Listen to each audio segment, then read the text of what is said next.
Bonjour, aujourd'hui, nous allons nous plonger dans les profondeurs de l'histoire médiévale pour découvrir la vie et les hauts faits de l'une des figures les plus importantes et légendaires de son temps, l'empereur du Saint-Empire romain germanique, Frédéric Heer de Hohenstaufen, entré dans les annales sous le surnom de Barberousse, qui signifie « barbe rousse ». Son nom est devenu un symbole de la puissance impériale, de la vaillance chevaleresque et d'une volonté inflexible, mais aussi d'une lutte acharnée pour le pouvoir qui a profondément marqué la carte politique de l'Europe du XIIe siècle. Qui était donc cet homme dont la vie fut remplie autant de grands triomphes que de défaites cuisantes? Tentons de le découvrir. Frédéric, le futur empereur Barberousse, vit le jour, selon les historiens, vers 1122, peut-être au monastère de Weingarten, ou dans ses environs, bien que le lieu exact de sa naissance reste sujet à débat. C'était une période de profonde transformation politique et d'instabilité dans les terres germaniques qui constituaient formellement le noyau du Saint-Empire romain germanique. Les conséquences de la querelle des investitures entre empereurs et papes qui avait duré des décennies se faisaient encore cruellement sentir. Le pouvoir royal était considérablement affaibli et les grands seigneurs féodaux, en particulier les ducs dits tribaux de Saxe, de Bavière, de Souabe, de Franconie et de Lorraine, avaient acquis une énorme autonomie et gouvernaient en fait leur territoire comme des souverains. L'administration centrale était pratiquement inexistante et le domaine royal, c'est-à-dire les possessions personnelles du roi, était insuffisant pour mener une politique forte. Dans cette atmosphère de rivalité constante et de lutte d'influence, l'origine de Frédéric n'était pas simplement significative, mais véritablement fatidique. Son père était Frédéric II de Hohenstaufen, duc de Souabe, surnommé le Borgne, probablement en raison d'une blessure reçue à la bataille de Floheim en 1115.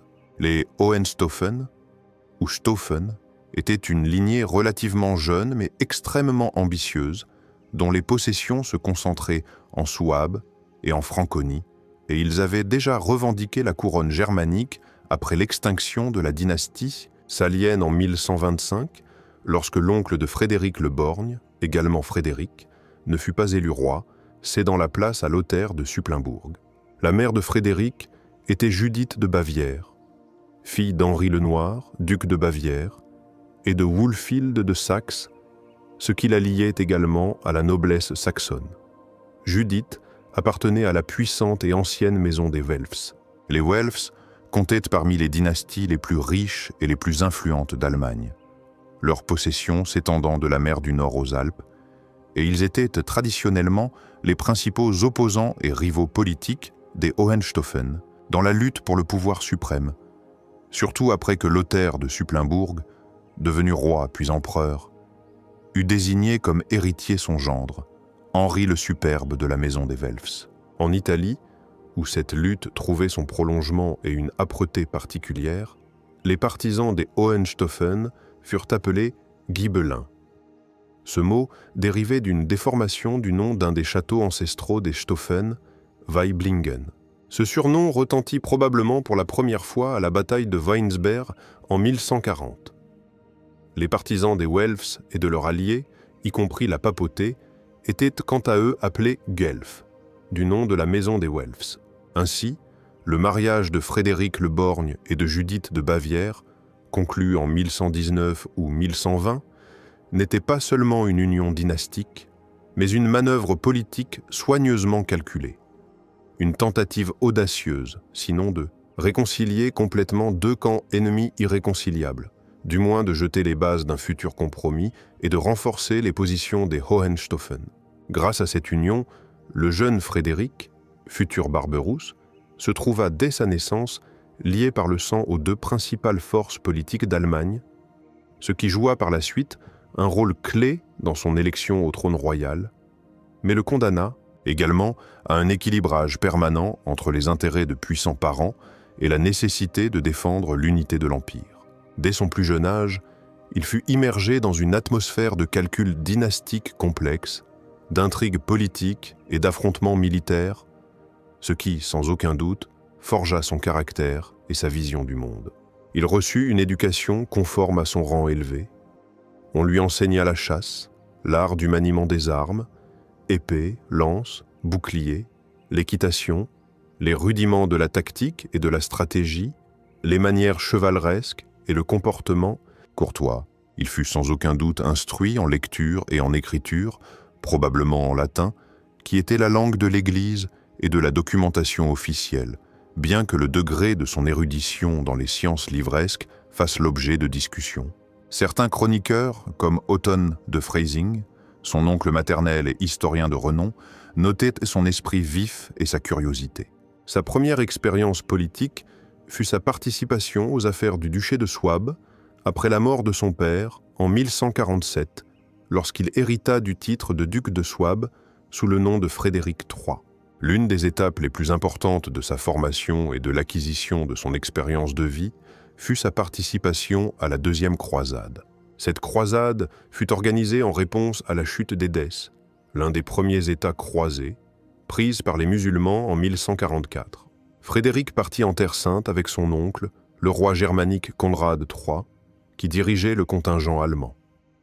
La croisade se déroula de 1147 à 1149. Les croisés allemands progressèrent par voie terrestre à travers la Hongrie, puis le territoire de l'Empire byzantin. Dès cette étape, de sérieux problèmes surgirent avec les Byzantins, qui se méfiaient des croisés et craignaient leur nombre. En Asie mineure, l'armée allemande subit de lourdes pertes lors d'affrontements avec les Turcs seldjoukidis, notamment à la bataille de Dorilé en octobre 1147, où l'armée de Conrad fut pratiquement anéantie. Conrad lui-même fut blessé. Frédéric, faisant preuve de courage et de sens de l'organisation, réussit à rassembler les restes des troupes et à rejoindre les croisés français sous le commandement du roi Louis VII. Ensemble, ils atteignirent à Jérusalem, mais le siège ultérieur de Damas, en 1148, entrepris par les forces combinées, se solda par un échec complet en raison de désaccords entre les chefs et de la trahison des barons chrétiens locaux. Malgré l'échec catastrophique général de la Deuxième Croisade, ce fut une expérience inestimable pour le jeune Frédéric.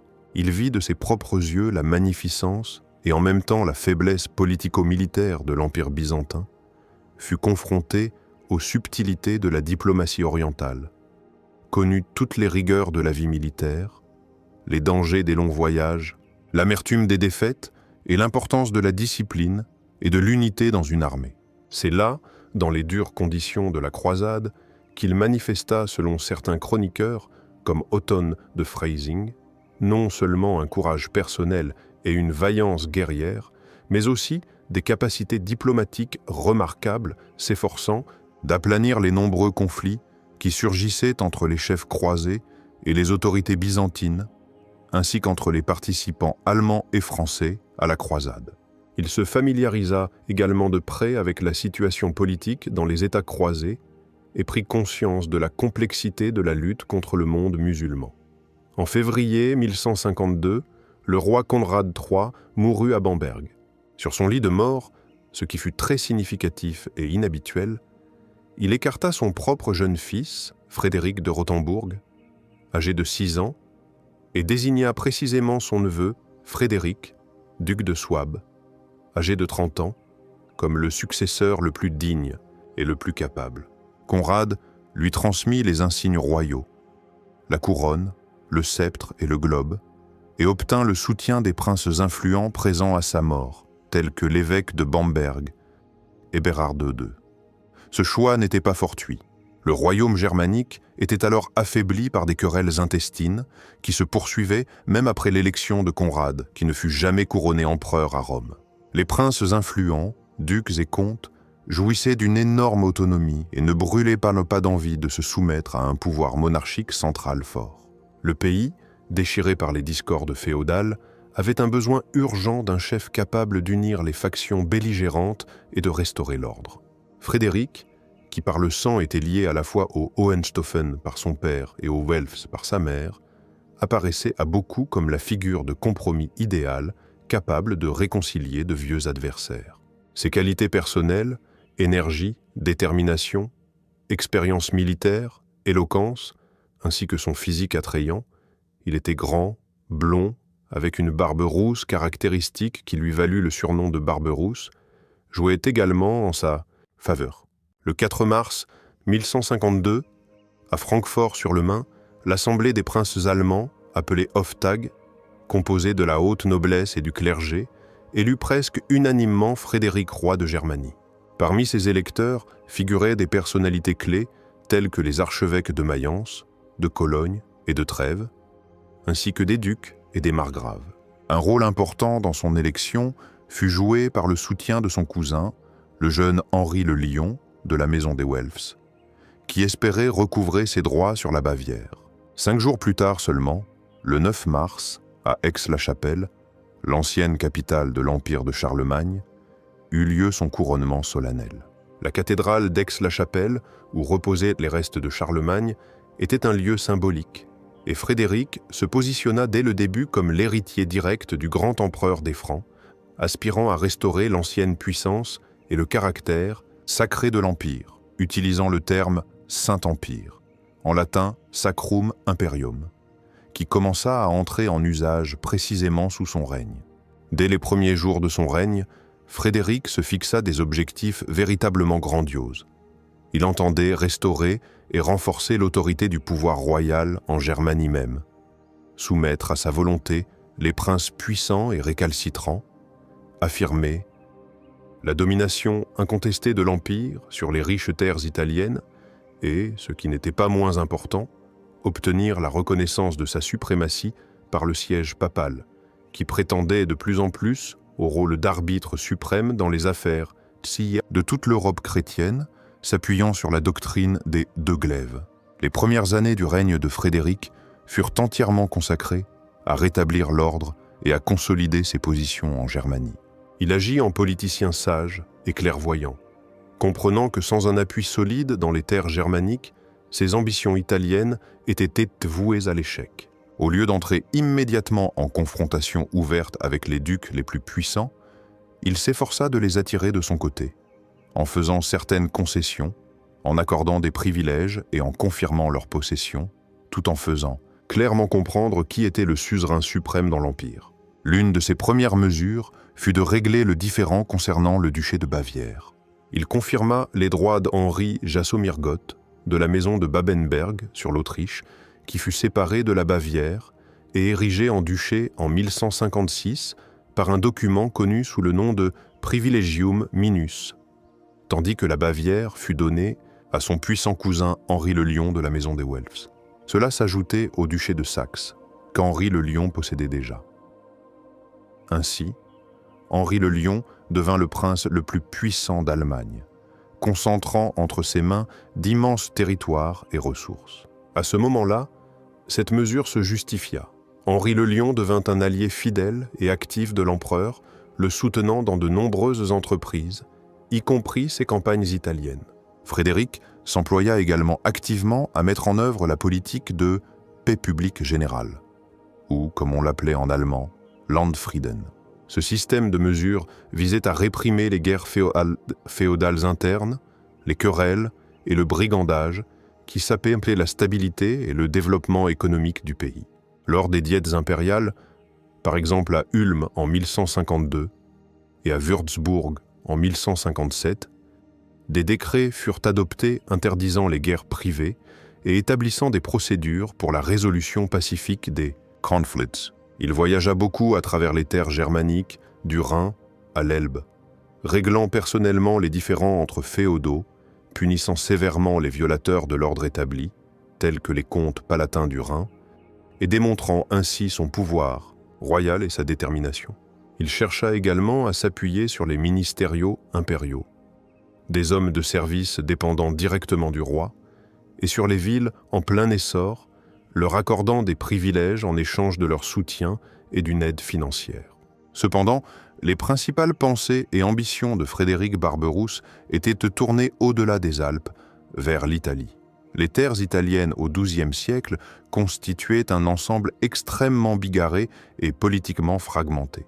L'Italie du Nord, la Lombardie et la Toscane étaient parsemées de villes-communes riches et pratiquement indépendantes, telles que Milan, Pavie, Crémone, Bologne, Gênes, Pise, Florence et bien d'autres. Ces villes avaient atteint la prospérité grâce au développement de l'artisanat, de la draperie, de la métallurgie, de la banque et surtout du commerce international, y compris avec Byzance, le Levant et l'Afrique du Nord. Elles possédaient leurs propres organes d'autogouvernement, comme les consuls et les conseils, leur propre législation, connue sous le nom de statuts, ainsi que des milices et des finances. Elles protégeaient jalousement leur autonomie et ne souhaitaient se soumettre à aucune autorité extérieure, que ce soit l'empereur ou le pape, bien qu'elles fussent formellement considérées comme faisant partie de l'Empire. Dans la partie centrale de la péninsule apennine se trouvait l'État pontifical, ou patrimoine de Saint-Pierre, c'est-à-dire les possessions temporelles des pontifes romains qui s'étendaient de Rome à Ravenne. Les papes cherchaient non seulement à conserver, mais aussi à étendre leurs possessions et à affirmer leur pouvoir théocratique sur l'ensemble du monde chrétien. L'Italie du Sud et la Sicile appartenaient au puissant et centralisé royaume normand, fondé en 1130 par Roger II. Ce royaume, doté d'une flotte et d'une armée puissante, menait une politique indépendante et entrait souvent en conflit tant avec les papes qu'avec les empereurs germaniques. Frédéric Barberousse considérait l'Italie comme une partie intégrante et essentielle de son Saint-Empire romain, conformément au concept de translatio imperii, c'est-à-dire le transfert du pouvoir impérial des Romains via les Francs aux Sarracines germains. Il y voyait non seulement une source de revenus considérable, susceptible de renflouer le trésor impérial grâce aux impôts prélevés sur les riches cités et à l'utilisation des régales impériales, mais aussi un gage de prestige et de puissance pour son autorité. Il rêvait de restaurer l'Empire dans les frontières du temps de Charlemagne et des empereurs ottoniens ultérieurs, lorsque les souverains germaniques dominaient réellement la péninsule apennine et contrôlaient la nomination des papes. En octobre 1154, Frédéric, ayant rassemblé une imposante armée de chevaliers, comptant, selon certaines estimations, environ 1800 chevaliers et un nombre important de fantassins, entreprit sa première campagne d'Italie. Ses objectifs étaient complexes et ambitieux. Premièrement, il aspirait à recevoir la couronne impériale des mains du pape à Rome, ce qui confirmerait officiellement son statut suprême parmi les monarques chrétiens et légitimerait son pouvoir sur l'Italie. Deuxièmement, il entendait affirmer ses droits régaliens, c'est-à-dire les droits souverains de l'empereur, sur les villes communes du nord de l'Italie. Ces droits régaliens comprenaient le droit de nommer les fonctionnaires, de rendre la justice, de percevoir les impôts et les taxes, de frapper monnaie, de construire des fortifications, d'obtenir une aide militaire et bien d'autres choses encore. Troisièmement, Frédéric prévoyait d'aider le pape Adrien IV d'alors. Adrien était d'origine anglaise, son vrai nom était Nicolas Breakspere, et il reste le seul Anglais sur le trône pontifical de toute l'histoire. Adrien IV, élu en 1154, menait à ce moment-là une lutte acharnée contre la commune urbaine de Rome qui aspirait à l'indépendance vis-à-vis du pouvoir pontifical et contre le mouvement républicain dirigé par le prédicateur charismatique Arnaud de Brescia. Arnaud de Brescia était une figure marquante et controversée de l'époque. Chanoine, élève du célèbre philosophe Pierre Abélard, il était un prédicateur passionné qui dénonçait la richesse et le pouvoir temporel du clergé, appelant au retour de l'Église aux idéaux de pauvreté apostolique et à la création à Rome d'une république laïque sur le modèle antique, indépendante du contrôle pontifical. Ces idées trouvaient un large écho parmi les simples Romains, mécontents du pouvoir des papes et de la noblesse, mais suscitaient la fureur et les craintes d'Adrien IV et de la hiérarchie ecclésiastique, qui voyaient en lui un dangereux hérétique et un rebelle. Frédéric Barberousse agit en Italie avec la détermination et la fermeté qui le caractérisaient.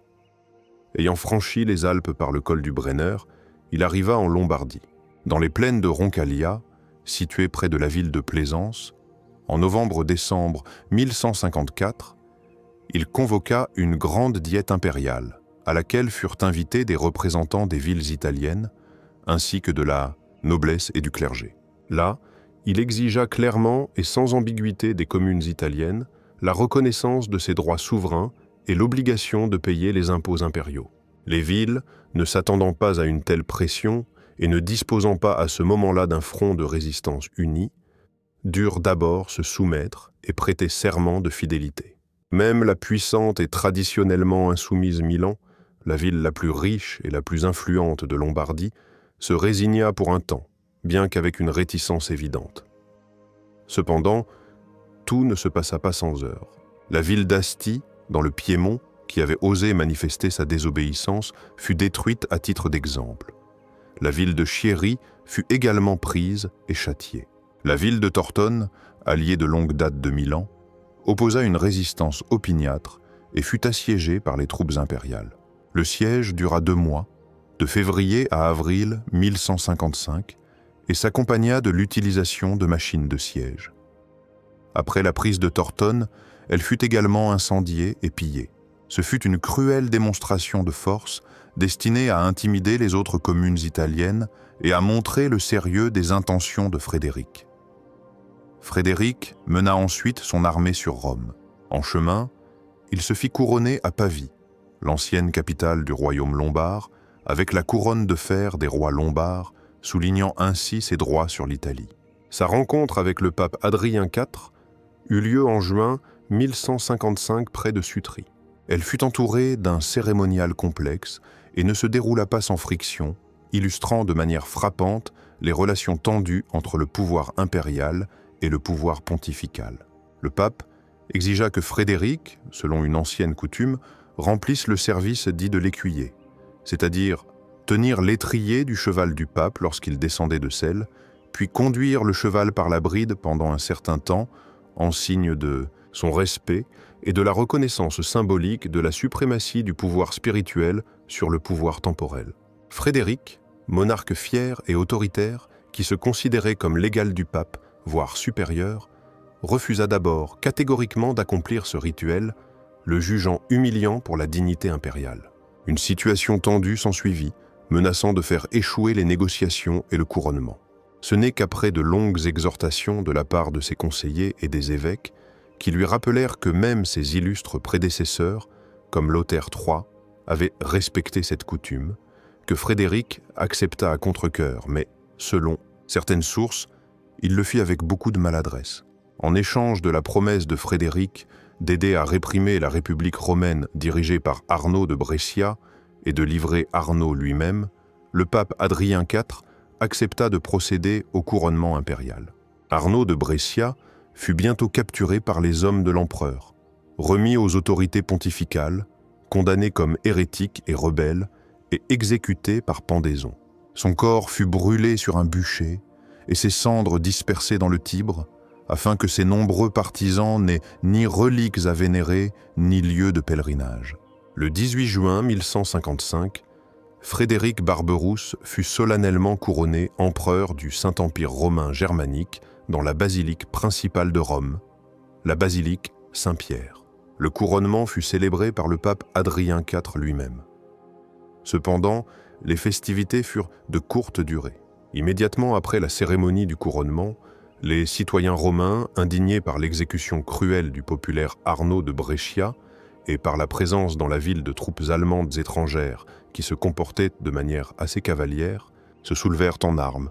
Tout le reste de la journée, des combats acharnés et sanglants se déroulèrent dans les rues de la ville éternelle, en particulier dans le quartier du Vatican. Ce n'est que tard dans la soirée que les troupes d'élite de chevaliers de Frédéric parvinrent avec beaucoup de difficultés à réprimer la rébellion, mais cela se fit au prix de pertes considérables, tant parmi les guerriers allemands que parmi la population romaine. Environ 1000 Romains périrent, selon certaines estimations. Malgré l'obtention de la couronne impériale tant désirée, la position de Frédéric en Italie restait extrêmement précaire et fragile. Son armée, épuisée par une longue campagne, des escarmouches et des maladies telles que la malaria, répandues dans les environs marécageux de Rome, surtout en été, avait considérablement diminué. De nombreux princes allemands se hâtaient de rentrer chez eux. Le pape Adrien IV, ayant obtenu avec l'aide de Frédéric l'élimination de ses ennemis à Rome, commença à manifester une indépendance croissante et à craindre un renforcement excessif du pouvoir impérial en Italie.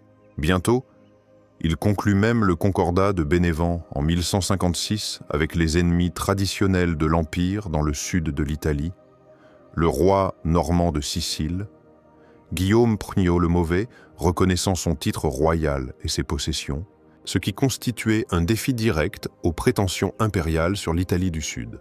Frédéric, conscient du manque de force pour poursuivre la lutte et de la nécessité de rétablir l'ordre en Germanie, où des conflits couvaient également, fut contraint de quitter l'Italie dès septembre 1155 et de retourner au-delà des Alpes. Il emportait avec lui le titre impérial, mais laissait l'Italie aussi fragmentée et insoumise qu'elle l'était avant son arrivée. La première campagne d'Italie lui avait apporté le symbole suprême du pouvoir, mais n'avait résolu aucun des problèmes fondamentaux auxquels il était confronté sur la péninsule apennine. La lutte pour l'Italie, pour la réalisation concrète de l'idée impériale, ne faisait que commencer. De retour en Germanie, Frédéric Barberousse se remit avec une énergie nouvelle à consolider son pouvoir à l'intérieur du royaume et à préparer minutieusement la prochaine campagne d'Italie, plus vaste encore. Il comprenait parfaitement que sans une soumission complète et réelle des riches terres italiennes, son empire ne pourrait atteindre la puissance et l'éclat dont il rêvait. Il tint plusieurs diètes importantes, où furent réglées des questions d'organisation interne. À la diète de Würzburg, en octobre 1157, il obtint la réconciliation entre l'archevêque de Mayence et le comte palatin du Rhin, et renforça également son alliance avec Henri le Lion. Il s'occupa aussi activement de l'expansion de son domaine héréditaire des Hohenstaufen, en Souabe et en Franconie, acquérant de nouvelles terres et de nouveaux châteaux. Pendant ce temps, le conflit avec la papauté non seulement ne s'apaisait pas, mais prenait des formes de plus en plus aiguës. En octobre 1157, lors de la diète impériale de Besançon, en Bourgogne, qui faisait également formellement partie de l'Empire, les légats pontificaux, les cardinaux Roland Bandinelli, futur pape Alexandre III, et Bernard, transmirent à Frédéric un message d'Adrien IV. Dans ce message, il était notamment mentionné que le pape avait accordé à Frédéric la couronne impériale et était prêt à lui accorder d'autres bénéfices, en latin beneficia. Le mot bénéfice, dans le lexique médiéval, avait une double signification. Il pouvait être interprété simplement comme bienfait ou faveur, mais aussi, et c'était la signification la plus courante en droit féodal, il signifiait fief, une terre ou une charge que le suzerain accordait à son vassal en échange de service et de fidélité. Le chancelier impérial Raynald de Dassel, archevêque de Cologne, homme très instruit, éloquent et déterminé, partisan d'un pouvoir impérial fort, interpréta immédiatement et publiquement cette phrase comme une tentative manifeste du pape de déclarer « l'empereur son vassal », plaçant ainsi le pouvoir pontifical au-dessus du pouvoir impérial. Frédéric entra dans une fureur indescriptible. Selon des témoins oculaires, il faillit ordonner l'exécution sur le champ des légats pontificaux, surtout après que le cardinal Roland eut audacieusement répondu « De qui donc l'empereur a-t-il reçu son pouvoir, sinon de Monseigneur le pape ?» Seule l'intervention décisive des évêques allemands et de certains princes, craignant une rupture totale avec Rome et ses conséquences, empêcha le massacre des envoyés. Il fut ordonné aux légats de quitter immédiatement la Germanie. Cet incident de Besançon, comme l'appelleraient les historiens, exacerba encore davantage les relations déjà tendues entre l'empereur et le pape, préparant le terrain à une lutte longue et acharnée pour la suprématie, pour le dominium mundi. La Sonte, domination du monde. Adrien IV tenta plus tard d'apaiser la situation, expliquant que le mot « beneficium » avait été utilisé dans le sens de « bonne action », en latin « bonum factum », et non de « fief », mais la méfiance s'était déjà profondément installée. En juin 1158, Frédéric Barberousse entama sa deuxième campagne d'Italie.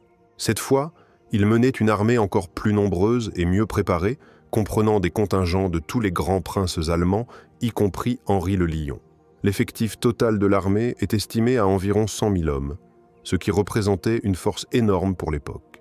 Son objectif principal, et non dissimulé, était la soumission définitive des villes communes du nord de l'Italie, et l'établissement d'une administration impériale solide et efficace qui assurerait la perception des impôts et l'exécution des décrets d'Antiochus impériaux. Il commença par assiéger à nouveau Milan, qui, après le départ de l'empereur d'Italie, avait de nouveau manifesté son indépendance, détruit la ville alliée de Lodi et refusé de se soumettre. Le siège de Milan commença en août 1158 et dura environ un mois. Les Milanais, voyant l'immense armée de l'empereur et craignant une destruction totale, furent contraints de capituler en septembre. La ville s'engagea à payer une énorme contribution, à démanteler une partie de ses fortifications, à restituer les terres prises à Lodi, à livrer des otages et à accepter un gouverneur impérial. Cependant, Frédéric n'introduisit pas encore ses troupes dans Milan. Ensuite, de novembre 1158 à janvier 1159, Frédéric convoqua une autre diète impériale, devenue célèbre, dans les plaines de Roncaglia. À cette diète furent invités non seulement les princes, évêques et abbés allemands et italiens, mais aussi des représentants de toutes les villes italiennes importantes, ainsi que, ce qui était une nouveauté et eut des conséquences profondes, 4 juristes renommés de l'université de Bologne, Bulgarus, Martinus Gosia, Jacobus de Porta Ravenat et Hugo de Porta Ravenat. Ces 4 docteurs étaient des experts reconnus du droit romain, qui connaissaient alors une période de renaissance et d'études actives. Frédéric cherchait à donner à ses actions et à ses exigences un caractère légal, juridiquement fondé, en s'appuyant sur les principes du droit romain qui soulignaient la plénitude du pouvoir du souverain, selon le principe romain Princeps legibus, solutus sete, ce qui signifie « le souverain n'est pas lié par les lois ». C'est sur la base de ces principes, ainsi que du droit féodal germanique, que furent formulées les constitutions de Roncaglia ou lois de Roncaglia. Ces constitutions proclamaient avec une clarté absolue que toutes les régales, c'est-à-dire les droits souverains, tels que le droit de frapper monnaie, de percevoir les impôts, les taxes, comme le fourrage, les péages routiers et fluviaux, et les penodamassomos, redevances, de nommer les ducs, margraves, comtes et autres fonctionnaires, d'exercer la haute justice, de construire des forteresses et des châteaux, de déclarer la guerre et de conclure la paix, ainsi que le droit d'exploiter les mines, en particulier les mines d'argent, les salines, d'utiliser les voies liquides navigables et les forêts, appartenaient d'initialement et de droit exclusivement à l'empereur. Les villes communes pouvaient jouir de certains de ces droits, mais uniquement avec l'autorisation officielle de l'empereur, comme une concession de sa part, et moyennant une redevance appropriée.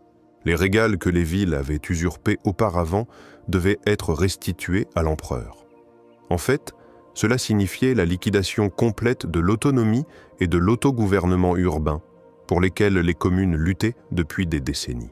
Pour l'administration pratique des terres italiennes et le contrôle des villes, Frédéric commença à nommer ses propres fonctionnaires impériaux, appelés podestas, du latin potestas, qui signifie pouvoir.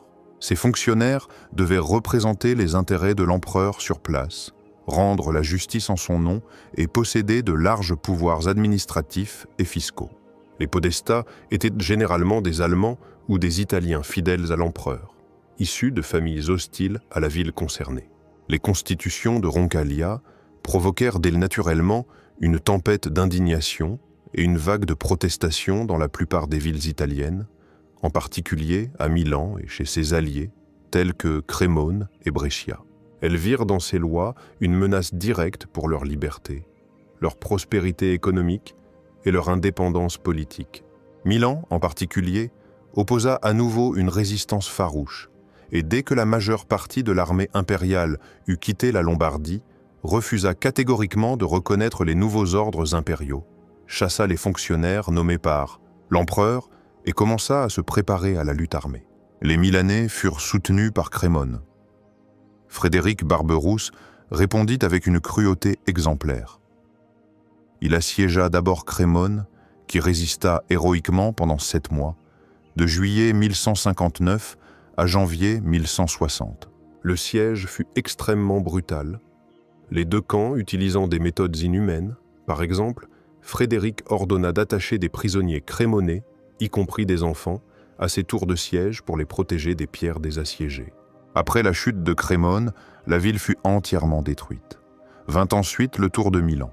En 1159, après la mort d'Adrien IV, un schisme se produisit au sein du collège des cardinaux.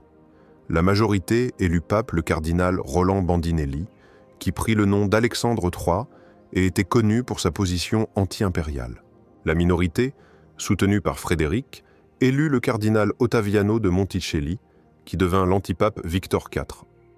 Frédéric convoqua un concile à Pavie en 1160 qui reconnut Victor IV, tandis qu'Alexandre III excommunia Frédéric et Victor. Cela marqua le début d'un long schisme qui dura près de 2 décennies. Le siège de Milan commença au printemps 1161 et dura près d'1 an, jusqu'en mars 1162. La ville résista désespérément et héroïquement, ses habitants faisant preuve d'une ténacité et d'un courage miraculeux. Cependant, le long blocus, la faim, les maladies et les attaques constantes des troupes impériales, qui dévastaient systématiquement les environs de Milan, eurent raison d'elle. En mars 1162, Milan, épuisée, fut contrainte de capituler sans condition à la merci du vainqueur. Frédéric, désireux de donner une leçon terrifiante à toutes les autres villes insoumises d'Italie et de se venger de sa désobéissance passée, ordonna la destruction complète des murailles arbompales de Milan, de ses tours et d'une grande partie de ses bâtiments, à l'exception de quelques églises. Il fut ordonné aux habitants de se disperser dans 4 villages non fortifiés des environs, et la ville elle-même cessa pratiquement d'exister en tant que grand centre pendant un certain temps. La charrue fut passée sur ses rues principales en signe de destruction totale. Ce fut une mesure extrêmement sévère qui devait briser la volonté de résistance. Cependant, elle eut un effet tout à fait contraire. La cruauté manifestée par Frédéric envers Milan et Crémone, ainsi que le lourd fardeau des impôts impériaux et l'arbitraire des podestats impériaux, qui souvent ne connaissaient ni les coutumes locales, ni la langue, et gouvernaient de manière despotique, unirent de nombreuses villes italiennes jusqu'alors ennemies. Elles prirent conscience qu'elles ne pourraient pas résister seules à la puissance de l'empereur germanique. En avril 1167, lors d'un congrès au monastère de Pontida, près de Bergame, les représentants des villes de Crémone, Bergame, Brescia, Mantoue, puis de nombreuses autres, y compris des centres importants comme Venise, qui, bien que ne faisant pas formellement partie de l'Empire, craignaient le renforcement de Frédéric, ainsi que Vérone, Vicence, Padoue, Trévise, Bologne et même Milan, restaurés avec le soutien d'autres villes, s'unirent pour former la Ligue lombarde. C'était une puissante alliance politico-militaire dont l'objectif principal et ouvertement proclamé était la lutte contre l'empereur et la défense des libertés et des régales urbaines qu'elle considérait comme leurs droits ancestraux. La Ligue avait son propre organe fédéral, les recteurs, un trésor commun et une armée. La Ligue lombarde était secrètement et parfois ouvertement soutenue par le pape Alexandre III, qui voyait en elle un allié naturel dans sa lutte contre Frédéric et ses antipapes. D'ailleurs, après la mort de Victor IV en 1164, Frédéric soutint d'abord Pascal III, puis Calixte III comme antipape. Le pape Alexandre III, naturellement, confirma à plusieurs reprises l'excommunication de Frédéric, ce qui portait un coup sérieux au prestige et à la légitimité du monarque aux yeux de la population croyante et donnait à ses ennemis une justification morale pour la résistance. Pendant ce temps, Frédéric Barberousse entreprit plusieurs autres campagnes en Italie, tentant de briser par la force la résistance de la Ligue lombarde et d'affirmer son pouvoir. Au cours de sa 4e campagne d'Italie, qui se déroula de 1166 à 1168, il réussit même en juillet 1167 à s'emparer de Rome, ou plus précisément de sa partie gauche, y compris la basilique, Saint-Pierre, où l'antipape Pascal III couronna à nouveau Frédéric et sa seconde épouse, Béatrice de Bourgogne. Le pape Alexandre III fut contraint de fuir la ville, déguisé en pèlerin, et de se cacher chez ses alliés à Bénévent. Il semblait que l'empereur était proche de la victoire totale.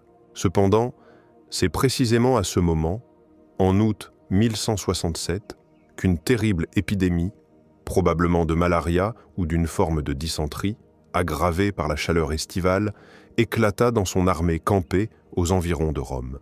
La maladie emporta des milliers de soldats allemands et de nombreux chevaliers nobles, y compris des figures clés telles que le fidèle chancelier Raynald de Dassel, archevêque de Cologne, le duc Frédéric IV de Souabe, fils de Conrad III, ainsi que le jeune duc Welf VII, fils de Welf VI, oncle de l'empereur, et de nombreux autres évêques et comtes. Ce fut un coup dévastateur pour l'armée impériale et les plans de Frédéric. Il fut contraint de se retirer précipitamment d'Italie, son armée démoralisée, affaiblie et subissant de lourdes pertes. Lors de sa retraite par le col du Mont-Cenis, il faillit être fait prisonnier par Humbert III de Savoie. La Ligue lombarde, au contraire, profita de cet affaiblissement de l'empereur pour renforcer ses positions. Les villes reconstruisaient activement les fortifications détruites, créaient une armée commune et coordonnaient leurs actions. En 1168, en signe de leur unité et en l'honneur de leur protecteur, le pape Alexandre III, les villes de la Ligue fondèrent conjointement une nouvelle et puissante forteresse au confluent du Tanaro et de la Bormida, à la frontière du Piémont et de la Lombardie, la nommant Alexandrie. Cette forteresse devait devenir un point d'appui clé dans la lutte contre l'empereur et contrôler des routes importantes. Frédéric Barberousse l'appelait avec mépris Alexandrie de paille, en italien Alessandria della Paglia, faisant allusion au fait que les maisons y étaient initialement construites en bois et en paille. Cependant, cette forteresse de paille se révéla un obstacle sérieux sur son chemin et, de 1174 à 1175, elle soutint un siège difficile de plusieurs mois par les troupes impériales lors de la 5e campagne d'Italie de Frédéric. Le point culminant de la longue et épuisante lutte entre Frédéric Barberousse et la Ligue lombarde fut la célèbre bataille de Legnano, qui eut lieu le 29 mai 1176. Frédéric, ayant rassemblé une nouvelle armée après le siège infructueux d'Alexandrie et attendant des renforts de Germanie menés par l'archevêque de Cologne, Philippe de Heinsberg, se dirigea de Pavie vers le nord, tentant de les rejoindre et menaçant en même temps Milan. L'armée de la Ligue lombarde, composée de miliciens de Milan, Brescia, Novare, Plaisance et d'autres villes, vint à sa rencontre. L'armée impériale avait un avantage considérable en cavalerie lourde de chevaliers, considérée comme la principale force de frappe des armées médiévales. L'armée de la Ligue lombarde se composait principalement de milices urbaines, des fantassins bien entraînés et disciplinés, armés de longues piques, de lances, de hallebardes, ainsi que d'arbalètes, et seulement d'un petit détachement de cavalerie. L'élément central de l'ordre de bataille et le symbole de la résistance des Lombards était le carroccio, un grand chariot richement décoré, tiré par des bœufs. Sur le carroccio était installé un autel pour les offices religieux, une croix, et flottait l'étendard principal de la ville, en l'occurrence Milan ou de la Ligue. Autour du carroccio se trouvaient des guerriers d'élite, prêts à mourir, plutôt que de le laisser capturer. La perte du carroccio était considérée comme le plus grand des honneurs et signifiait la défaite. La bataille commença par une charge de la cavalerie de chevaliers allemands, qui rencontra l'avant-garde de la cavalerie lombarde près de la localité de Borsano. La cavalerie lombarde fut rapidement culbutée et mise en fuite. Ensuite, les chevaliers allemands, poursuivant les fuyards, s'abattirent sur les forces principales de l'infanterie lombarde, disposées en carré serré autour du carroccio près de Legnano. Il semblait que l'issue de la bataille était scellée et que la victoire de l'empereur était proche. Mais les fantassins lombards, regroupés autour de leur carroccio, firent preuve d'une ténacité et d'un courage sans précédent. Ils opposèrent un mur de lances et de piques contre lequel se brisèrent à plusieurs reprises les charges furieuses de la lourde cavalerie allemande. Au plus fort de la bataille, le cheval de Frédéric Barberousse qui, comme toujours, combattait personnellement au premier rang de ses guerriers, fut tué sous lui et l'empereur lui-même s'effondra au sol. L'étendard impérial fut capturé. Une rumeur de sa mort se répandit instantanément dans les rangs de son armée. Cela provoqua la confusion, puis la panique parmi les chevaliers allemands. À ce moment critique, la cavalerie lombarde qui s'était précédemment repliée s'étant regroupée et ayant reçu des renforts d'un détachement de Brescia, ainsi que, peut-être, la légendaire Compagnie de la Mort. Une troupe de 900 jeunes, chevaliers ayant juré de vaincre ou de mourir pour la liberté de Milan, bien que l'existence de cette compagnie soit contestée par certains historiens, frappa les Allemands sur le flanc et à l'arrière. L'armée impériale, privée de commandement unifié, attaquée de plusieurs côtés et saisie par la panique, vacilla et se débanda en une fuite désordonnée vers le fleuve Tessin. De nombreux chevaliers allemands se noyèrent en traversant ou furent faits prisonniers.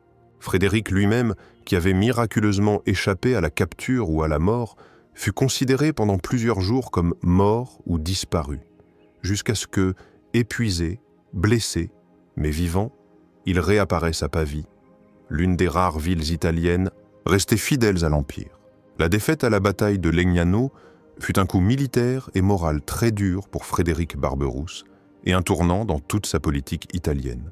Il comprit enfin qu'il ne parviendrait pas à briser par la force militaire brute la résistance opiniâtre des villes communes italiennes, ni à vaincre le pape Alexandre III, qui était soutenu par une grande partie du monde chrétien et qui utilisa habilement la victoire de Legnano dans sa propagande. L'empereur fut contraint d'entamer des négociations et de faire des compromis. Dès 1176, des négociations préliminaires commencèrent à Anagni. En 1177, à Venise, après des efforts diplomatiques complexes et prolongés, auxquels participèrent activement des représentants de la République de Venise et du Royaume de Sicile, un traité de paix fut conclu entre Frédéric, Barberousse et le pape Alexandre III, ainsi qu'une trêve de 6 ans avec la Ligue lombarde et de 15 ans avec le roi de Sicile, Guillaume II le Bon. Frédéric reconnut officiellement Alexandre III comme pape légitime, renonça à soutenir son antipape Calixte III, à qui il fut cependant permis de conserver certains bénéfices ecclésiastiques, et s'engagea à restituer à l'Église toutes les possessions et tous les droits qu'il lui avait précédemment saisis, y compris la préfecture de Rome. Le pape, à son tour, leva l'excommunication de l'empereur et de ses partisans et reconnut son titre impérial. À Venise, le 24 juillet 1177, eut lieu la célèbre scène de réconciliation publique de Frédéric et d'Alexandre III devant la basilique Saint-Marc. Selon certains témoignages de chroniqueurs, peut-être exagérés, Frédéric s'agenouilla devant le pape et lui baisa même la mule en signe d'humilité, bien que des sources plus fiables parlent d'une procédure moins humiliante. Le fait même de la réconciliation fut un acte d'une immense portée symbolique, démontrant que même le puissant empereur était contraint de tenir compte de l'autorité de l'Église. Les négociations avec la Ligue lombarde se prolongèrent, pendant lesquelles la trêve fut maintenue. Ce n'est que le 25 juin 1183, à Constance, sur le lac de Constance, que fut signée la paix définitive de Constance. Ce traité fut le résultat d'un compromis complexe entre les prétentions impériales et l'aspiration des villes à l'indépendance, consacrant en fait les résultats de la bataille de Legnano.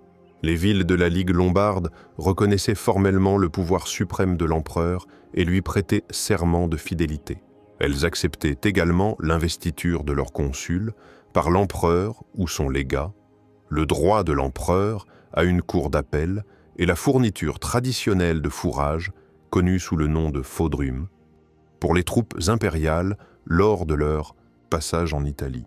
Cependant, les villes conservaient la plupart de leurs régales, c'est-à-dire leur droit d'autogouvernement, y compris le droit d'élire leurs consuls et autres fonctionnaires, d'avoir leur propre législation ou statut et leur propre justice, de percevoir des impôts, de frapper monnaie, de construire et d'entretenir des fortifications, de former des alliances militaires et d'entretenir leur propre armée. Les podestats impériaux, s'ils étaient nommés, devaient être citoyens de la ville ou de la région concernée, être approuvés par les villes elles-mêmes et leur prêter serment de respecter les lois urbaines. En fait, la paix de Constance signifiait la reconnaissance d'une large autonomie des villes du nord de l'Italie au sein du Saint-Empire romain germanique.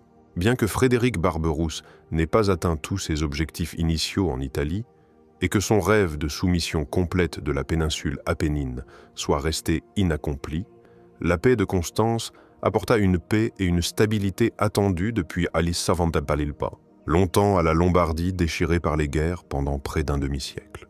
Cela permit enfin à l'empereur de porter son attention sur d'autres affaires urgentes. Avant tout, le renforcement de son pouvoir en Germanie et la préparation d'une alliance dynastique avec le royaume de Sicile. Au cours des années suivantes, Frédéric se rendit encore plusieurs fois en Italie, par exemple lors de sa 6e campagne d'Italie, qui se déroula de 1184 à 1186, mais non plus dans un but guerrier, mais pour renforcer les relations pacifiques, tenir des diètes, par exemple à Milan, où il célébra le mariage de son fils, et affirmer son autorité en tant que suzerain suprême. Tandis que Frédéric Barberousse menait pendant près d'un quart de siècle des guerres épuisantes et coûteuses en Italie, son plus puissant vassal en Germanie, Henri le Lion de la maison des Welfs, duc de Saxe et de Bavière, déjà mentionné à plusieurs reprises, avait considérablement renforcé ses positions et étendu ses possessions à des dimensions sans précédent.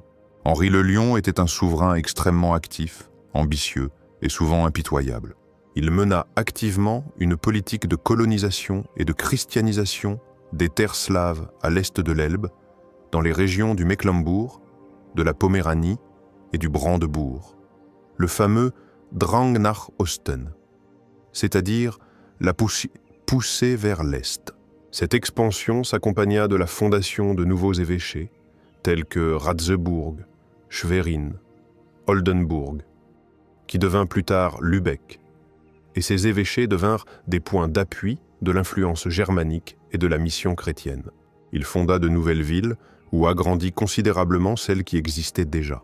Parmi elles figuraient des centres importants tels que Munich, fondé en 1158 sur des terres prises à l'évêque de Freising, Lübeck, restauré et doté de droits urbains en 1159, qui devint un port clé sur la Baltique, Schwerin, Brunswick, qu'Henri le Lion fit sa magnifique résidence, y construisant le château de Dankwarderode et la cathédrale Saint-Blaise, ainsi que Lunebourg et Stade. Henri le Lion protégea activement le commerce, en particulier sur la mer Baltique, où Lübeck se transforma rapidement en centre de la future Ligue hanséatique. Il développa l'exploitation minière, notamment l'extraction de l'argent dans le Harz, ce qui lui rapportait d'énormes revenus. Il frappait sa propre monnaie, construisait de nombreux châteaux et routes, réformait l'administration de ces vastes territoires, aspirant à leur centralisation. Son pouvoir et sa richesse étaient si énormes qu'il gouvernait ces terres presque comme un monarque indépendant, tenant peu compte des intérêts de l'empereur et des autres princes allemands, et menant même sa propre politique étrangère, concluant des traités par exemple avec les rois de Danemark et d'Angleterre. Sa cour à Brunswick ne le cédait en rien en magnificence à la cour impériale. Les relations entre Frédéric Barberousse et Henri le Lion, autrefois alliés et même amicales, puisqu'ils étaient cousins germains et que Frédéric avait largement contribué à l'ascension d'Henri, se détériorèrent progressivement, se transformant en une hostilité d'abord latente, puis ouverte. Plusieurs raisons expliquent cela. Premièrement, le renforcement excessif d'Henri le Lion lui-même suscitait les craintes de Frédéric, qui voyait en lui un rival potentiel, capable de défier le pouvoir impérial.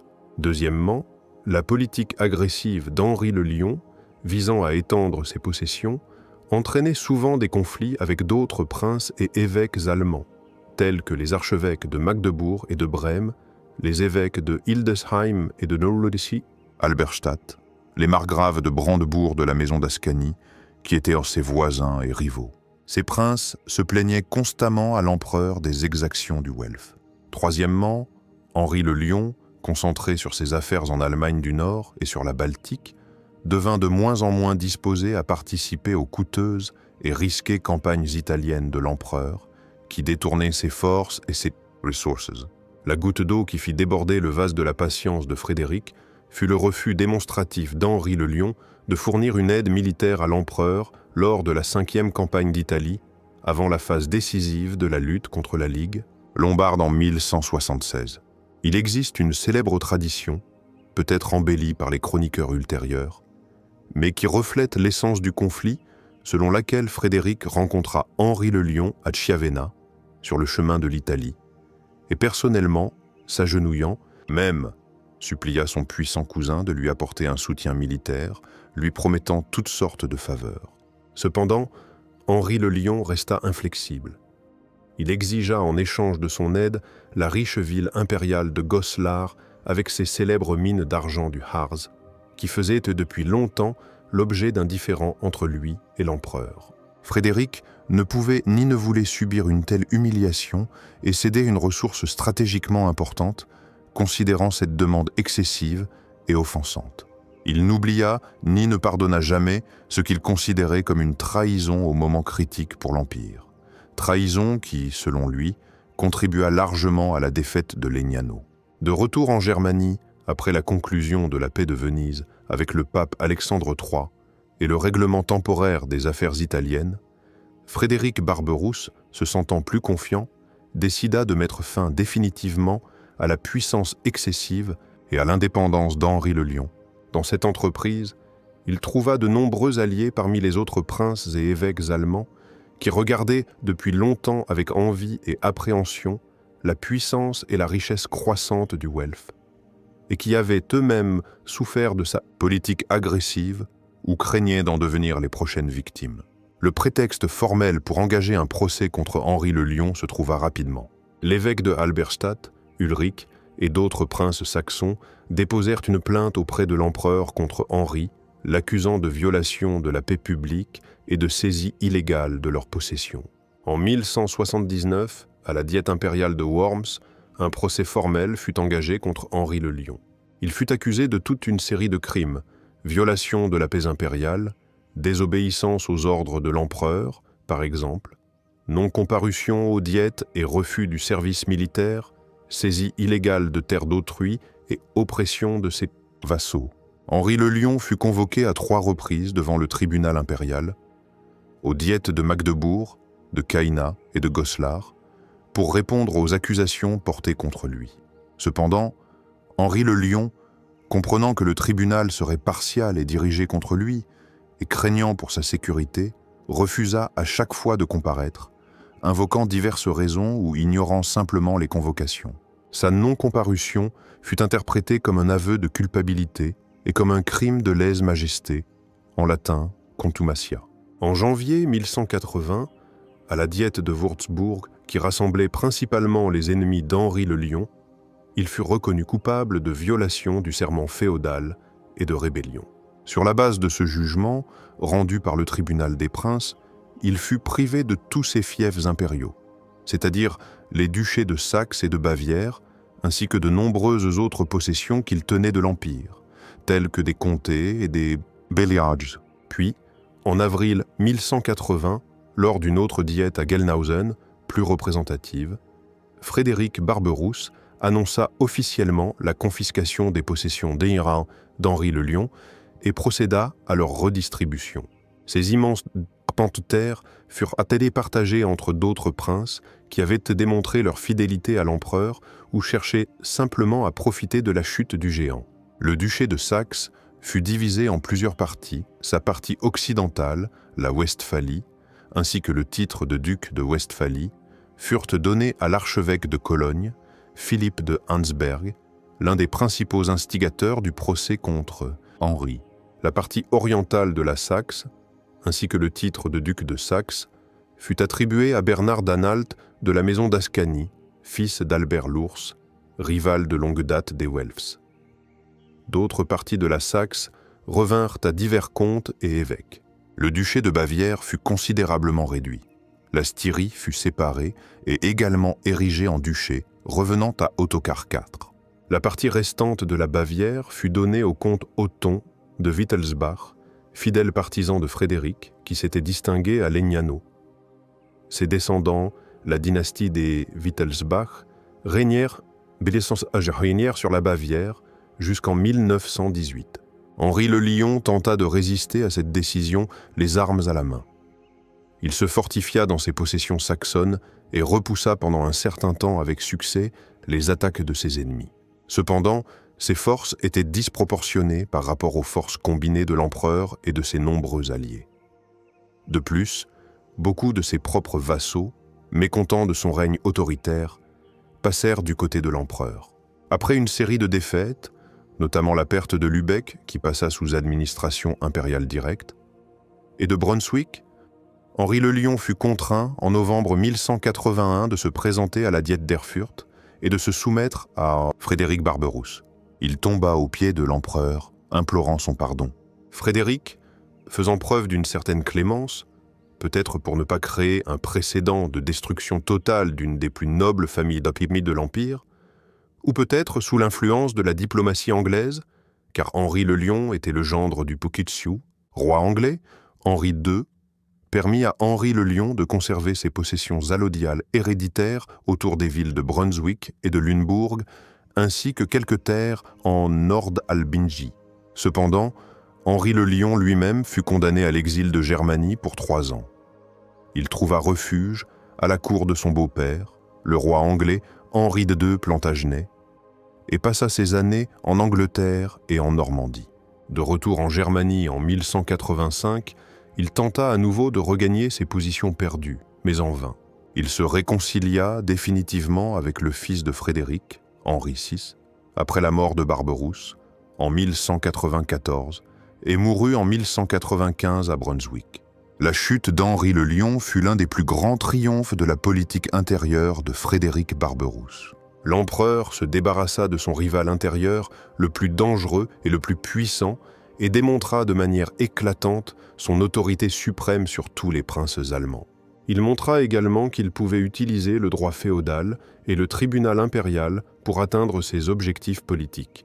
Le partage des immenses possessions d'Henri le Lion, bien qu'il ait conduit à un renforcement ultérieur de la fragmentation territoriale de l'Allemagne, avec l'apparition d'un plus grand nombre de petites et moyennes principautés, renforça considérablement à court terme l'autorité et l'influence de l'empereur lui-même. Frédéric pouvait désormais mener sa politique avec plus d'assurance, tant en Germanie qu'à l'étranger. Au cours des années suivantes, de 1181 à 1188, Frédéric Barberousse s'occupa activement des affaires intérieures de l'Empire, s'efforçant de renforcer le pouvoir central autant que possible dans les Bassekommerhua, conditions du féodalisme développé. Il s'efforça d'ordonner la législation en promulguant de nouvelles lois visant à maintenir la paix et l'ordre. Une direction importante de son activité fut l'établissement de la paix publique générale, ou Landfrieden.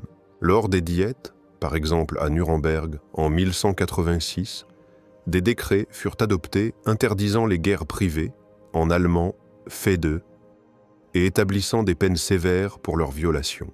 Il encouragea également le développement des villes, qui devinrent son appui dans la lutte contre l'anarchie féodale et une source importante de revenus. À de nombreuses villes, il accorda des privilèges, des chartes et des droits d'autogouvernement, en faisant des villes impériales, relevant directement de lui.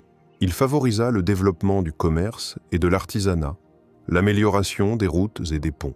En 1184, à Mayence, Frédéric organisa une fête de cour grandiose et somptueuse, appelée Hoftag de Mayence, ou Fête de la Pentecôte, à laquelle, selon les chroniqueurs, affluèrent des dizaines de milliers de chevaliers. On indique des chiffres allant de 40 à 70 000, ainsi que des princes, des évêques et des nobles de toute l'Europe, y compris des ambassadeurs d'Angleterre, de France, de Hongrie, de Byzance et même de Saladin. Cette fête dura plusieurs jours et fut accompagnée de tournois de chevalerie, de festins, d'offices religieux et de négociations politiques. Au cours de cette fête, ses fils, Henri, âgé de 20 ans, déjà couronné roi de Germanie en 1169, et Frédéric, âgé de 17 ans, duc de Souabe, furent solennellement adoubés chevaliers. Ce fut une démonstration impressionnante de la puissance, de l'éclat, de la richesse et de l'unité du Saint-Empire romain germanique sous le règne des Hohenstaufen, ainsi qu'une démonstration de réconciliation et d'accord au sein de la noblesse allemande après la chute d'Henri le Lion. Frédéric chercha également à renforcer les positions de sa dynastie. Il obtint l'élection de son fils Henri comme co-régent et héritier, assurant ainsi la succession du pouvoir. La réalisation la plus importante de sa diplomatie dynastique fut l'organisation du mariage de son fils aîné et héritier, Henri, avec Constance de Hauteville. Constance, née en 1154, était la fille de Roger II, premier roi de Sicile, et la tante de l'alors roi sans enfant du royaume de Sicile, Guillaume Hodeux le Bon.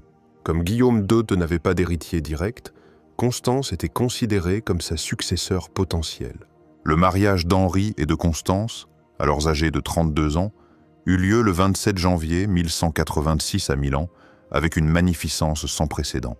Ce mariage ouvrait à la dynastie des Hohenstaufen la perspective réelle de s'emparer du riche et stratégiquement important royaume de Sicile, qui comprenait non seulement l'île de Sicile, mais aussi une grande partie de l'Italie du Sud, y compris les Pouilles, la Calabre et la Campanie. C'était un rêve de longue date de nombreux empereurs germaniques, car l'union de la Sicile à l'Empire leur donnerait le contrôle de toute la péninsule apennine et de la Méditerranée, ainsi qu'un accès aux énormes ressources financières et militaires du royaume de Sicile, réputé pour son administration développée, sa population mixte composée de Normands, de Grecs, d'Arabes, de Lombards, et caractérisée par sa tolérance envers les différentes cultures. Cependant, ce succès dynastique des Hohenstaufen suscita de vives inquiétudes au siège pontifical. Les papes, en particulier le pape d'alors, Urbain III, puis ses successeurs, s'opposèrent catégoriquement à cette union, craignant de se retrouver complètement encerclés par les possessions des Hohenstaufen, au nord par le Saint-Empire romain, germanique et au sud par le royaume de Sicile. Cela aurait pu entraîner la perte totale de l'indépendance de l'État pontifical et la soumission du pouvoir pontifical aux empereurs, ce que les pontifes romains cherchaient à éviter à tout prix. Ce conflit autour de l'héritage sicilien deviendra l'une des principales causes de la lutte acharnée entre les Hohenstaufen et la papauté au XIIIe siècle, après la mort de Frédéric Barberousse. En octobre 1187, le monde chrétien fut secoué et horrifié par la nouvelle de la défaite écrasante des troupes du royaume de Jérusalem et de la chute de la ville sainte de Jérusalem.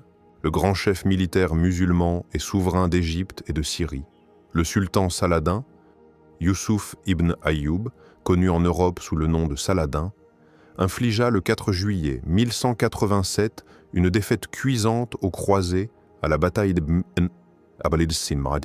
Cornes de Hattin, où la quasi-totalité de l'armée du royaume de Jérusalem fut anéantie ou capturée, y compris le roi Guy de Lusignan et le maître de l'ordre du Temple, Gérard de Ridefort. Puis, après un court siège, le 2 octobre 1187, Saladin s'empara de Jérusalem, qui était aux mains des chrétiens depuis près de 90 ans, depuis la première croisade de 1099. Seules quelques villes côtières, telles que Tyr, Tripoli et Antioche, restèrent aux mains des chrétiens. Cet événement tragique provoqua une puissante vague d'indignation, de chagrin et d'appels à la vengeance dans toute l'Europe. Le pape Grégoire VIII, peu après son élection, publia le 29 octobre 1187 la bulle Audita Tremendi, appelant les monarques et les chevaliers chrétiens à une nouvelle, la troisième croisade, pour reconquérir le Saint-Sépulcre et les autres lieux saints aux mains des infidèles. Des prédicateurs de la croisade parcoururent toute l'Europe. Frédéric Barberousse avait alors environ 65 ou 66 ans, un âge très avancé pour l'époque, où l'espérance de vie moyenne était considérablement plus courte et où la vie d'un monarque était pleine de dangers et de privations. Il avait déjà accompli beaucoup, son empire jouissait d'une paix et d'une stabilité relative après la pacification de l'Italie et la chute d'Henri le Lion. Il aurait pu tranquillement passer le reste de ses jours dans ses possessions allemandes ou italiennes, jouissant des fruits de ses nombreuses années de labeur et préparant la transmission du pouvoir à son fils Henri. Mais la nouvelle de la perte de Jérusalem toucha profondément et indigna le vieil empereur.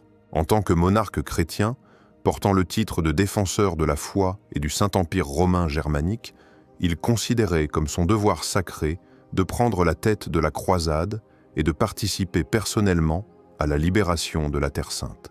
Il se souvenait de sa participation à la malheureuse deuxième croisade et cherchait peut-être à racheter cet échec. De plus, la participation à une croisade était une affaire de très grand honneur, de prestige et de piété pour tout souverain médiéval, et pour un empereur encore plus. C'était une chance de renforcer son autorité en tant que chef du monde chrétien, et peut-être d'obtenir la faveur divine pour lui-même et sa dynastie. En mars 1188, lors d'une diète impériale solennelle à Mayence, que les contemporains appelèrent la diète de Jésus-Christ, en latin Curia Christi, en raison de son objectif principal, Frédéric Barberousse, en présence du légat pontifical, le cardinal Henri d'Albano et de nombreux princes, évêques et chevaliers prit solennellement la croix, c'est-à-dire qu'il fit le vœu de partir en croisade. Son exemple fut immédiatement suivi par de nombreux nobles féodaux, y compris son deuxième fils, le duc Frédéric VI de Souabe, le duc Léopold V d'Autriche, le landgrave Louis III de Thuringe et bien d'autres. Des milliers de chevaliers, de barons allemands, ainsi que de simples guerriers et pèlerins, galvanisés par la perspective de combattre pour la foi sous la direction de leur illustre et expérimenté empereur, prirent également la croix. La préparation de la croisade fut menée avec la minutie, le soin et l'ampleur caractéristique de Frédéric. Il s'y consacra avec une ardeur juvénile. Une armée immense fut rassemblée. Selon diverses estimations des contemporains et des historiens, son effectif variait de 20 000 à 100 000 hommes, dont environ 25 000 chevaliers bien armés et entraînés, bien qu'un chiffre plus réaliste, soit de 15 à 20 000 chevaliers et plusieurs dizaines de milliers de fantassins et de serviteurs. Cette armée était la force la plus importante et la plus apte au combat envoyée à la troisième croisade. Frédéric veilla personnellement à une discipline stricte dans l'armée, à un approvisionnement fiable en vivres et en fourrage, ainsi qu'au financement de l'expédition. Des impôts spéciaux furent introduits pour financer la croisade. Il publia même un décret spécial interdisant de participer à la croisade à ceux qui ne disposaient pas de moyens suffisants pour se nourrir et entretenir eux-mêmes et leur cheval pendant au moins 2 ans, et selon d'autres sources, 3 ans. Cela visait à empêcher que l'armée ne se transforme, comme cela s'était souvent produit lors des croisades précédentes, en une foule ingérable de mendiants errants et de maraudeurs, qui devenaient un fardeau plutôt qu'une aide. Avant son départ, il régla toutes les questions litigieuses en Germanie, nommant son fils Henri VI régent de l'Empire pendant son absence, et se réconciliant, bien que temporairement, avec Henri le Lion. Il mena également une vaste préparation diplomatique, envoyant des ambassadeurs au roi de Hongrie Béla III, à l'empereur byzantin Isaac Zouhange, au sultan seldjoukide de Rum-Kılıç Arslan II, et même à Saladin lui-même, exigeant le libre passage et cessez ici, menaçant en cas de refus. En mai 1189, après un office religieux solennel à Ratisbonne, l'immense armée allemande se mit en marche. La route des croisés passait par voie terrestre, remontant le Danube à travers la Hongrie, où le roi Béla III leur réserva un accueil amical et assura leur approvisionnement. Ils entrèrent ensuite sur le territoire de l'Empire byzantin, dans les Balkans. C'est là que commencèrent de sérieuses difficultés. L'empereur byzantin Isaac II Ange, bien qu'ayant promis son aide, craignait en réalité une armée allemande aussi nombreuse et bien armée traversant ses possessions. Il soupçonnait Frédéric de desseins cachés contre Byzance, peut-être l'intention de s'emparer de Constantinople, comme les Normands l'avaient déjà tenté. De plus, Isaac II avait secrètement conclu une alliance avec Saladin, dirigée contre les croisés, promettant d'entraver leur progression. En conséquence, les autorités byzantines multiplièrent les obstacles à l'armée allemande. Elles retardaient les livraisons de vivres, attaquaient des détachements isolés, répandaient de fausses rumeurs. Cela conduisit à plusieurs affrontements armés entre les croisés allemands et les troupes byzantines, par exemple à Philippopolis, aujourd'hui Plovdiv, et à Andrinople, l'actuelle Édirne. Frédéric fut contraint d'employer la force, s'emparant d'Andrinople et menaçant Constantinople elle-même. Ce n'est qu'après cela qu'Isaac II, effrayé, fit des concessions, fournit des otages, des navires pour la traversée et promit d'assurer l'approvisionnement. Au printemps 1190, de mars à avril, l'armée allemande fut transportée à travers le détroit des Dardanelles, ou Hellespont, de Gallipoli en Asie mineure. Frédéric Barberousse, lors de cette croisade, se montra à nouveau comme un organisateur talentueux, un chef avisé et un général expérimenté.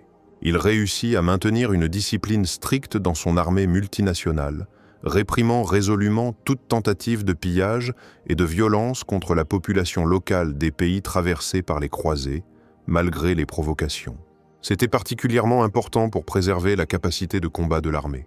En Asie mineure, sur le territoire du sultanat de Konya, gouverné par le sultan seldjoukide de Rum Kılıç Arslan II et ses fils, de nouvelles épreuves, encore plus difficiles, attendaient les croisés allemands. La route traversait des terres hostiles, arides, montagneuses et peu peuplées du plateau anatolien. Les attaques soudaines et constantes de la cavalerie légère turque qui utilisait la tactique du « frappe et fuit » épuisaient l'armée. La pénurie aiguë d'eau potable et de vivres, car les Turcs empoisonnaient les puits et détruisaient les récoltes, la chaleur accablante le jour et le froid la nuit, ainsi que les maladies, commencèrent à affecter sérieusement l'effectif et le moral de l'armée. Cependant, Frédéric Barberousse, malgré son âge avancé et les difficultés, endura avec constance toutes les épreuves de la campagne et, par son exemple personnel, mena ses guerriers en avant, donnant l'exemple du courage, de l'endurance et d'une volonté inflexible. Il partageait avec les soldats toutes les privations, mangeait la même nourriture, dormait à même le sol.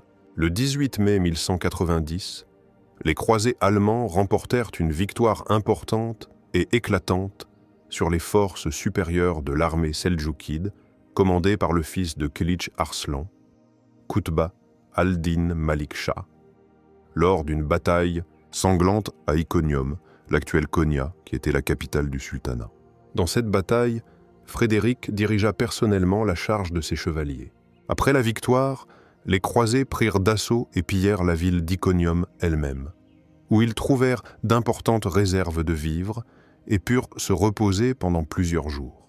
Cette victoire eut une grande importance morale et stratégique. Elle remonta le moral de l'armée allemande, infligea de sérieux dommages aux Seldjoukides et ouvrit aux croisés la voie vers le sud-est en direction de la Cilicie arménienne. Un petit État chrétien dont les souverains, notamment Léon II, étaient alliés des croisés et leur avaient promis de l'aide. Il semblait que les épreuves les plus difficiles étaient déjà passées. L'armée put se reposer à Iconium et reconstituer ses réserves de vivres et de fourrage. Devant eux se trouvait la Syrie et la rencontre tant attendue avec l'armée de Saladin. Beaucoup croyaient que c'était Frédéric Barberousse, avec sa puissante armée aguerrie, qui pourrait changer le cours de la guerre et rendre Jérusalem aux chrétiens. Saladin, dit-on, craignait sérieusement l'arrivée de l'armée allemande. Mais le destin, comme cela arrive souvent, en décida tout autrement. Le 10 juin 1190, en traversant le fleuve de montagnes rapide et froid, le Salef, aujourd'hui connu sous le nom de Göksu, dans la région de Cilicie, au sud de la Turquie actuelle, non loin de la ville de Séleucie, l'actuelle. Silifke, l'empereur Frédéric Ier Barberousse se noya tragiquement. Les circonstances exactes de sa mort restent encore aujourd'hui sujettes à controverse parmi les historiens et sont entourées d'un brouillard de versions et de suppositions diverses, basées sur des témoignages contradictoires de chroniqueurs. Selon l'une des versions les plus répandues, exposée par exemple par Ansbert, l'empereur, échauffé par la marche diurne sous un soleil de plomb et impatient, décida de ne pas attendre qu'un gué soit trouvé ou qu'un pont soit construit et tenta de traverser le fleuve à cheval pour atteindre plus rapidement l'autre rive. Cependant, le courant était fort et l'eau glaciale. Peut-être, étant un homme âgé, eut-il une crise cardiaque ou une attaque d'apoplexie due au brusque changement de température.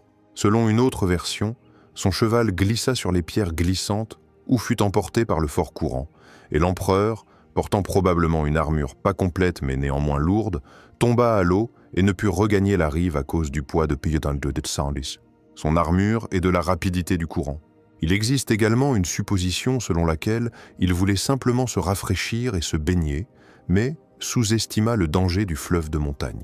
Quoi qu'il en soit, le grand empereur, l'un des souverains les plus puissants de son temps, périt non pas au combat, mais dans les eaux d'un petit fleuve, aux portes de la Terre Sainte, vers laquelle il aspirait tant. Son corps fut retiré de l'eau par ses chevaliers. La mort de Frédéric Barberousse fut un coup terrible et irréparable pour toute l'armée croisée. L'armée perdit en un instant son chef universellement reconnu, son inspirateur, son âme. L'abattement, la confusion et la discorde s'installèrent parmi les croisés. La discipline chuta brutalement. Beaucoup, en particulier les simples soldats, considérèrent la mort de l'empereur comme un mauvais présage, un signe de la colère divine, ou ne virent tout simplement plus l'intérêt de poursuivre la croisade sans leur chef. Le commandement passa à son fils, le duc Frédéric VI de Souabe, mais il ne possédait ni l'autorité ni l'expérience de son père.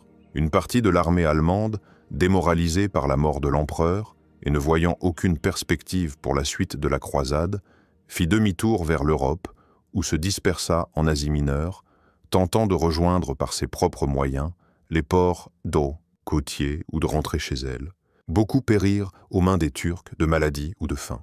Seule une partie relativement petite, mais la plus solide de l'armée, comptant environ 5000 hommes, dirigée par le duc Frédéric de Souabe, poursuivit son triste chemin vers la Terre Sainte. Ils transportaient avec eux le corps de leur empereur, qu'ils tentaient de préserver de la décomposition pour une sépulture honorable à Jérusalem. Les tentatives d'embaumement dans les conditions de la campagne se révélèrent infructueuses. Il fut alors décidé, selon la coutume germanique connue sous le nom de mos teutonicus, de séparer la chair des os en faisant bouillir le corps dans du vin ou de l'eau. La chair de Frédéric Barberousse fut enterrée dans la cathédrale Saint-Pierre d'Antioche, où les restes de l'armée allemande arrivèrent fin juin. Ces os furent placés dans un coffret spécial et devaient être transportés à Tyr, puis à Jérusalem. Cependant, le duc Frédéric de Souabe mourut de la malaria lors du siège d'Acre en janvier 1191, et les os de son père furent, semble-t-il, enterrés dans la cathédrale de Tyr. Le cœur et les entrailles de l'empereur, selon certaines sources, avaient été inhumés encore plus tôt dans la ville de Tarse, en Cilicie. C'est ainsi que se termina de manière si peu glorieuse et tragique la croisade de l'empereur germanique qui promettait d'être la plus puissante, la mieux organisée et la plus réussie de toutes les entreprises de la troisième croisade. La mort de Frédéric Barberousse eut des conséquences profondes et très négatives pour toute la cause des croisés. L'armée allemande, qui était le contingent le plus nombreux et le plus apte au combat parmi toutes les armées participant à la troisième croisade, fut en fait mise hors de combat pour la suite des opérations. Bien que le roi anglais, Richard Ier Cœur de Lion, et le roi français Philippe de Leugus. Auguste, arrivé en Terre Sainte par voie maritime, Édop poursuivit la guerre contre Saladin et obtenu quelques succès militaires, tels que la prise d'Acre en juillet, en 1191 et la victoire de Richard à Arsuf. Ils ne réussirent jamais à reconquérir Jérusalem. De nombreux contemporains et historiens ultérieurs estimèrent que si Frédéric Barberousse, avec son immense armée, était parvenu en Palestine, l'issue de la troisième croisade aurait pu être tout à fait différente. Jérusalem aurait pu être rendue aux chrétiens. Frédéric Barberousse laissa une empreinte profonde et indélébile dans l'histoire de l'Europe médiévale. Il fut, sans aucun doute, l'un des souverains les plus éminents, actifs et charismatiques de son époque. Son long règne, qui dura près de 38 ans, de 1152 à 1190, fut une période d'essor et de prospérité considérable pour le Saint-Empire romain germanique. Bien qu'il fût rempli de luttes incessantes et de nombreux conflits, il s'efforça de raviver l'idée d'un empire chrétien universel, fondé sur les traditions romaines et la force germanique. Parmi ses principales réalisations, on peut noter les suivantes. Il réussit pendant un certain temps à renforcer le pouvoir royal, puis impérial, en Germanie, en maîtrisant les féodaux les plus puissants, tels qu'Henri le Lion, et en affirmant le Haa, principe de la suprématie de l'empereur sur les princes, bien qu'il n'ait pas pu surmonter complètement la fragmentation féodale profondément enracinée du pays. Il parvint à pacifier temporairement les villes communes insoumises du nord de l'Italie, obtenant finalement la paix de Constance. Un compromis qui, tout en reconnaissant leur large autonomie, les maintenait formellement dans le cadre de l'Empire et assurait à l'empereur certains droits et revenus. Frédéric mena une politique étrangère active et souvent agressive, s'efforçant d'affirmer le prestige et l'influence du Saint-Empire romain germanique sur la scène internationale, intervenant dans les affaires de la Pologne, de la Bohême, de la Hongrie, du Danemark et de la Bourgogne. Il fut également connu comme protecteur de la culture et des arts, bien qu'à un moindre degré que son petit-fils Frédéric II. À sa cour florissaient les Minnesänger, c'est-à-dire les poètes et chanteurs chevaleresques allemands, tels que Friedrich von Hausen ou Heinrich von Weldeck. L'architecture romane se développa, de nouvelles cathédrales furent construites, par exemple à Worms, Speyer et Mayence, bien que leur construction ait commencé plus tôt, elle se poursuivit sous Frédéric où elles furent reconstruites, ainsi que de nombreux palais impériaux, ou Pfels, tels que Gelnhausen ou Kaiserswerth. Sous son règne, le travail de codification du droit, en particulier du droit féodal, s'intensifia. Bien que des recueils célèbres, tels que le Miroir des Saxons et le Miroir des Souabes, soient apparus plus tard, les bases en furent de jetées précisément sous son règne. Par sa politique dynastique, notamment le mariage de son fils Henri VI avec l'héritière sicilienne Constance, il jeta les bases d'une future expansion de l'influence de la dynastie des Hohenstaufen et de la création d'un immense empire englobant la Germanie, l'Italie et la Sicile, bien que cela ait conduit à de nouveaux conflits, encore plus acharnés, avec la papauté et les villes italiennes à l'avenir. Cependant, son règne connut aussi ses échecs, ses contradictions et ses parts d'ombre. Il ne parvint jamais à créer un État véritablement unifié et centralisé. Son immense empire restait plutôt un conglomérat de principautés, de duchés, de comtés, d'évêchés et de villes libres semi-indépendants qu'une solide entité monarchique. La fragmentation féodale de l'Allemagne non seulement ne fut pas surmontée, mais peut-être même s'aggrava-t-elle à la suite de la chute d'Henri le Lion et du partage de ses possessions. Sa politique italienne ambitieuse, malgré des efforts colossaux, 6 campagnes d'Italie, des dépenses énormes et de nombreux sacrifices, ne conduisit jamais à une soumission complète et durable de l'Italie au pouvoir impérial. Les villes lombardes défendirent leur liberté. La cruauté dont il fit preuve lors de la répression des révoltes, en particulier la destruction exemplaire de Milan en 1162 et de Crémone en 1160, laissa un sombre souvenir et suscita la haine à son égard dans de nombreuses villes italiennes, bien que certaines villes, comme Pavie, Crémone ou Pise, soient restées ses fidèles alliés. Le conflit long et acharné avec la papauté, accompagné d'un schisme ecclésiastique qui dura de 1159 à 1177, affaiblit tant l'autorité de l'Empire que l'unité de l'Église elle-même, semant la confusion dans aussi les esprits et les cœurs des croyants de toute l'Europe.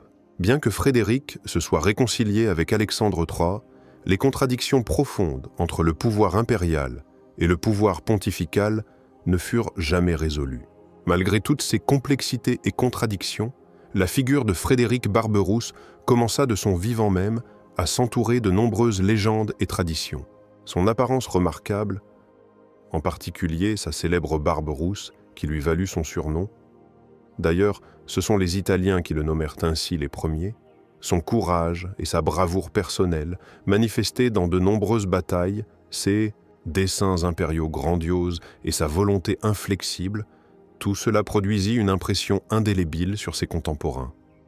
Et sa mort tragique et inattendue en terre lointaine et étrangère, sur le chemin de la ville sainte de Jérusalem, au plus fort d'une grande croisade, ne fit que renforcer cette aura mythique qui entourait son nom. En Germanie, quelque temps après sa mort, naquit et se répandit largement la célèbre légende de l'empereur endormi. Selon cette légende, Frédéric Barberousse ne serait pas réellement mort, mais dormirait d'un sommeil magique et enchanté dans une grotte profonde à l'intérieur de la montagne du Kyffhäuser, en Thuringe. bien que cette légende fût initialement liée à son petit-fils Frédéric II, elle fut plus tard transférée à Barberousse, ou selon une autre version, dans la montagne de Luntersberg, près de Salzbourg. La légende raconte qu'il est assis à une grande table de pierre et que sa longue barbe rousse continue de pousser, ayant déjà fait plusieurs fois le tour des pieds de la table.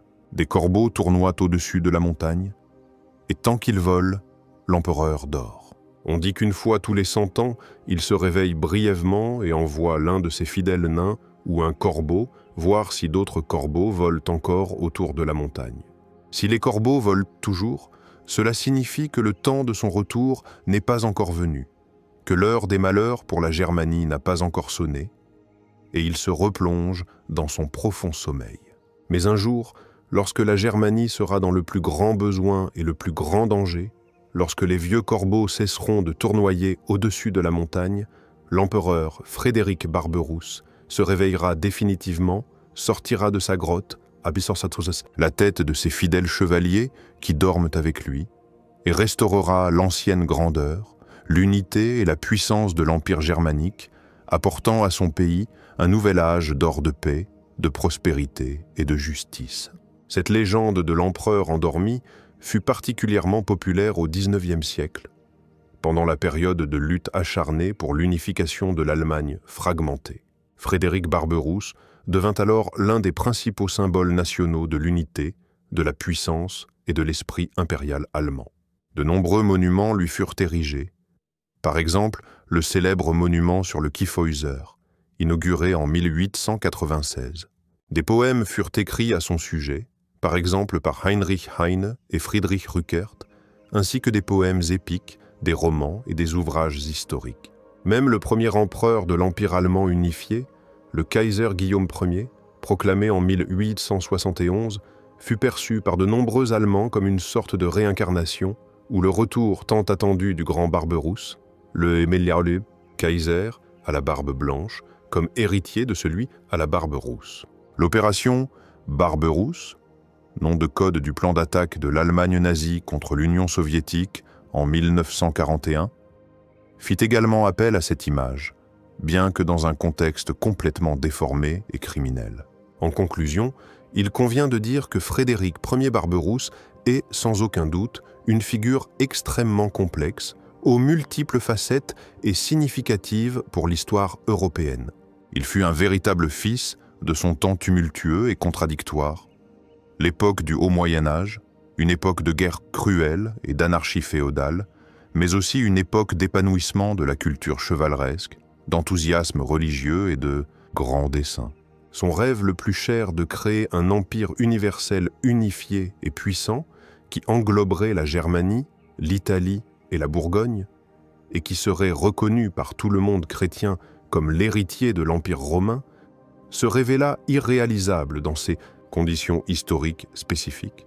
Mais son énergie incroyable, sa volonté inflexible, son aspiration à établir l'ordre et la justice tels qu'il les comprenait, laissèrent une empreinte indélébile sur le développement politique, juridique et culturel de l'Europe. Il fut un empereur qui tenta désespérément de renverser le cours de l'histoire, d'arrêter le processus inexorable de désintégration féodale et de renforcer l'idée universaliste de l'Empire, déjà en déclin, à une époque où naissaient déjà les États nationaux et où la puissance des villes indépendantes croissait rapidement. Sa vie et sa lutte furent empreintes d'un profond dramatisme, de triomphes éclatants et de défaites tragiques, mais c'est précisément pourquoi son image reste encore aujourd'hui si attrayante et suscite un intérêt constant chez les historiens et tous ceux qui s'intéressent au passé. La légende de l'empereur endormi, attendant son heure au fond de la montagne, est vivante aujourd'hui encore, nous rappelant le rêve humain éternel d'un souverain fort, sage et juste, de l'avènement d'un âge d'or qui viendra un jour. Frédéric Barberousse, l'empereur à la barbe rousse, est resté à jamais dans la mémoire des générations comme l'un des monarques les plus grands et les plus mémorables du Moyen-Âge, un symbole éclatant de son époque, une époque pleine de splendeur, chevaleresque et de batailles sanglantes, de foi profonde et d'ambition démesurée. Merci de votre attention. Nous espérons que ce récit de la vie et des hauts faits de Frédéric Barberousse vous a été instructif et vous a permis de mieux comprendre cette figure historique complexe et emblématique.